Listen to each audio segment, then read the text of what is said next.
So Rodney, we have officially closed on your rental property, and I wanted to see if you can share what caused you to want to sell your property.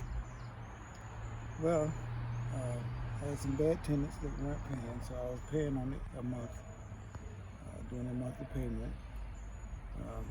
The house was starting to degrade at an alarming rate. They wanted me to fix the house up, and I, paying the rent, wasn't interested in fixing the house up. And just everything was just a hassle. And so I sold it to you, let you take care of all that. It was easy. I didn't have to worry about anything. I didn't have to worry about putting them out. I didn't have to worry about the rent and none of that other stuff. So give it to Jared.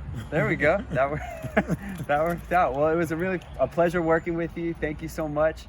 I look forward to working with you again, and and I also think we've established a friendship, so I'm excited about that too. Yeah. In fact, I want to talk to you about some other property at some point. Excellent. Well, thank you so much, Rodney, and we'll work together again. Okay.